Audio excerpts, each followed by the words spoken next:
20 de julho de 1973. Hong Kong. 1930. Bruce Lee entrou no quarto de Betty Chin Pei. Ele tinha uma dor de cabeça. Apenas uma dor de cabeça. Volto em algumas horas, ele disse. Ele nunca mais voltou. E o que aconteceu naquelas próximas 4 horas é um segredo que mudou a história das artes marciais para sempre. Bruce Lee tinha 32 anos. Ele estava no auge. Seu corpo era uma máquina perfeita. Seu último filme, Operação Dragão, estava prestes a ser lançado. Ele estava a semanas de se tornar a maior estrela do mundo. Mas naquela noite, algo aconteceu. Algo que os médicos nunca conseguiram explicar completamente. Algo que 50 anos depois ainda gera conspirações, teorias e perguntas sem respostas. Esta é a história da morte de Bruce Lee, mas não a versão oficial, a versão real, a versão que ninguém quer contar. 2 meses antes daquela noite fatal, algo estranho aconteceu. 10 de maio de 1973. Bruce estava no estúdio Golden Harvest, dublando cenas de Operação Dragão. De repente, ele sentiu uma dor aguda na cabeça. Suas pernas fraquejaram. Ele caiu. Perdeu a consciência por alguns segundos. Quando acordou, estava confuso, desorientado, assustado. Levaram-no ao hospital. Os médicos fizeram exames. Tomografia, ressonância, sangue, tudo, e não encontraram nada. Absolutamente nada. O cérebro estava normal. O coração estava normal. Tudo estava funcionando perfeitamente. Os médicos disseram que foi apenas estresse, excesso de trabalho, nada grave, mas Bruce sabia que algo estava errado. Ele sentiu, pela primeira vez em sua vida, seu corpo tinha falhado com ele, e isso o apavorou, porque Bruce Lee não era um homem comum. Ele não tratava seu corpo como uma pessoa normal. Para ele, o corpo era uma arma, uma ferramenta, uma máquina que precisava ser mantida em perfeição absoluta. Ele treinava 8 horas por dia, tomava suplementos, vitaminas, proteínas. Ele media cada caloria, cada movimento, cada respiração. Mas agora essa máquina estava dando sinais de falha, e ele não sabia por quê. Nas semanas seguintes, Bruce tentou ignorar o que tinha acontecido. Continuou treinando, continuou trabalhando, continuou empurrando seu corpo além dos limites. Mas a sensação de que algo estava errado nunca desapareceu. Era como se uma sombra tivesse se instalado dentro dele. Uma sombra que ele não conseguia expulsar. E então chegou 20 de julho. Era uma tarde quente em Hong Kong. Bruce estava reunido com Raymond Chow, o produtor de seus filmes. Eles estavam discutindo o próximo projeto, Game of Death. Bruce estava empolgado. Esse seria seu filme mais ambicioso. O filme que o consolidaria como o maior artista marcial do mundo. Às 14, eles foram para o apartamento de Betty Chin Pei. Betty era uma atriz taiwanesa. Ela faria parte do elenco de Game of Death. O apartamento dela era um ponto de encontro comum para discutir negócios. Nada incomum, nada suspeito. Mas o que aconteceu nas próximas horas mudaria tudo. Por volta das 16 horas, Bruce começou a reclamar de dor de cabeça, uma dor intensa, pulsante.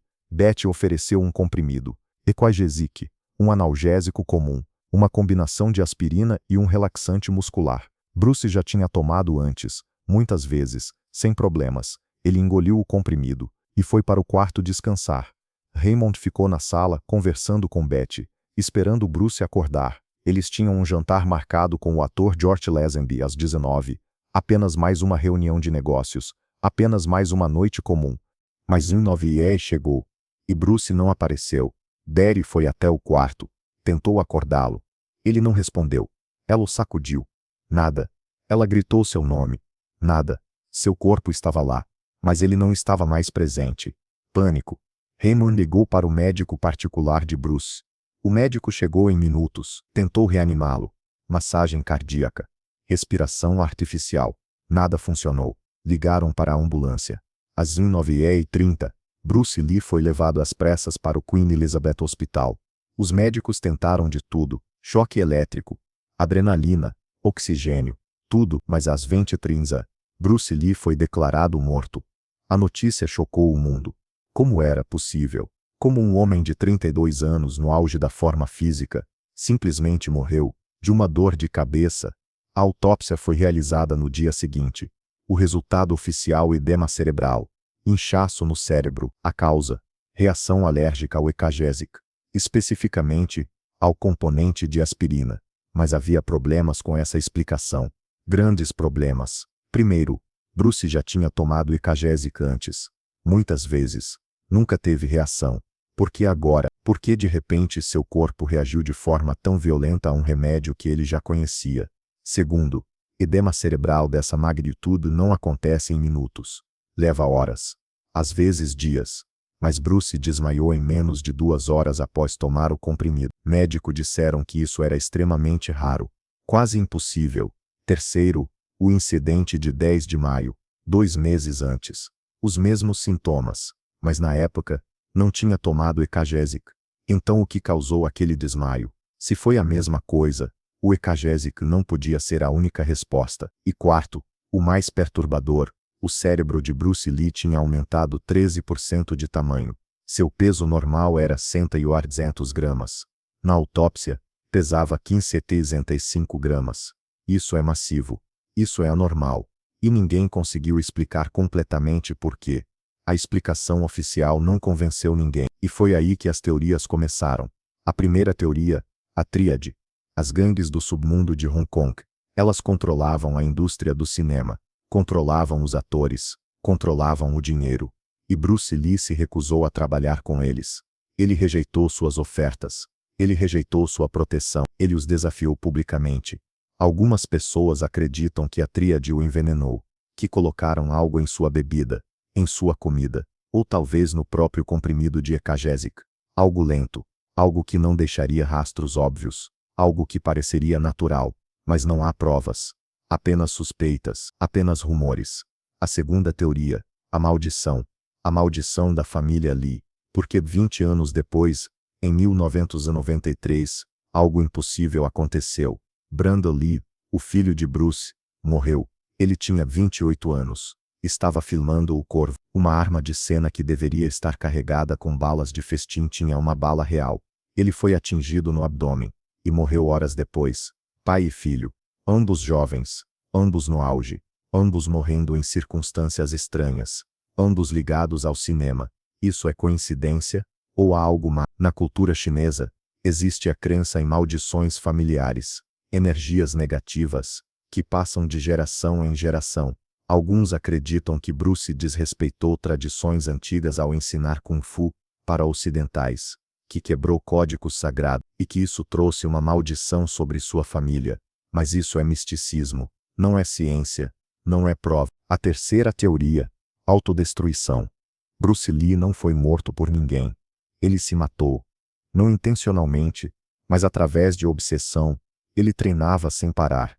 Empurrava seu corpo além de qualquer limite humano. Tomava suplementos, anabolizantes, vitaminas em doses massivas, cortisona para dor, analgésicos para continuar treinando mesmo machucado. Ele não dormia o suficiente. Não descansava. Não parava. Em 1970, ele sofreu uma lesão grave nas costas. Os médicos disseram que ele nunca mais andaria, mas ele se recuperou através de pura força de vontade e treinamento obsessivo. Mas a que custo? Alguns médicos acreditam que seu corpo simplesmente entrou em colapso, que seus órgãos não aguentaram a pressão constante, que o edema cerebral foi o resultado de anos de abuso físico, estresse extremo e uso excessivo de substâncias. Essa é a teoria mais provável, mas também a mais triste, porque significa que o homem que ensinou o mundo sobre equilíbrio e harmonia foi incapaz de encontrar isso em sua própria vida. A quarta teoria, assassinato político. Bruce Lee não era apenas um artista marcial, ele era um símbolo. Na época, Hong Kong estava sob domínio britânico, as tensões com a China eram altas, e Bruce era uma figura que unia pessoas, que inspirava o orgulho chinês, que desafiava o status quo ocidental. Alguns teóricos da conspiração acreditam que agências de inteligência viam Bruce como uma ameaça, que ele era poderoso demais, influente demais, e que foi silenciado. Mas novamente, não há evidências. Apenas especulação. E a quinta teoria, a mais simples, foi apenas um acidente, uma reação alérgica rara, uma combinação fatal de fatores que ninguém poderia prever. Um corpo que estava sob estresse extremo reagindo de forma inesperada a um medicamento comum. Às vezes, a morte não tem significado. Às vezes, não há conspiração. Às vezes, é apenas tragédia. Mas a verdade é que ninguém sabe. Ninguém realmente sabe o que aconteceu naquele quarto em 2 de julho de 1973. Os únicos que estavam lá eram Betty Timpey e Herman Chow, e suas versões dos eventos têm pequenas inconsistências, pequenos detalhes que não se encaixam perfeitamente. Betty foi brutalmente atacada pela mídia chamada Diamante, culpada pela morte. Sua carreira foi destruída. Ela viveu o resto da vida sob a sombra daquele dia, mas ela sempre manteve a mesma história. Ele tomou o comprimido, foi dormir e nunca mais acordou. Herman Chow nunca falou muito sobre aquele dia. Ele seguiu em frente, continuou produzindo filmes, mas aqueles que o conheciam dizem que ele carregava um peso, uma culpa, como se houvesse algo que ele poderia ter feito, algo que ele deveria ter percebido, e o mundo perdeu Bruce Lee, o homem que transcendeu as artes marciais, o homem que se tornou filosofia, o homem que inspirou milhões. Mas talvez a maior ironia da morte de Bruce Lee seja esta: ele passou a vida inteira pregando sobre o controle, sobre dominar o corpo, sobre estar presente, sobre viver no momento, e no final, foi exatamente isso que ele perdeu: o controle, o momento presente, a capacidade de simplesmente ser. 50 anos se passaram desde aquela noite, e o mundo ainda faz perguntas, ainda procura respostas, ainda cria teorias, mas talvez a verdade seja que não precisamos de respostas. Talvez o mistério seja parte do legado. Talvez Bruce Lee seja eterno precisamente porque sua morte permanece inexplicável. Ele entrou naquele quarto e nunca mais saiu. E naquele momento, ele deixou de ser um homem e se tornou uma lenda.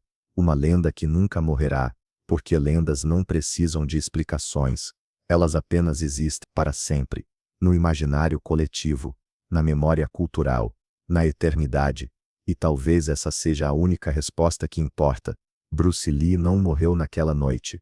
Ele transcendeu. Ele se tornou algo maior que a vida, algo maior que a morte. Ele se tornou imortal. E essa imortalidade, essa é a verdadeira história por trás da morte de Bruce Lee.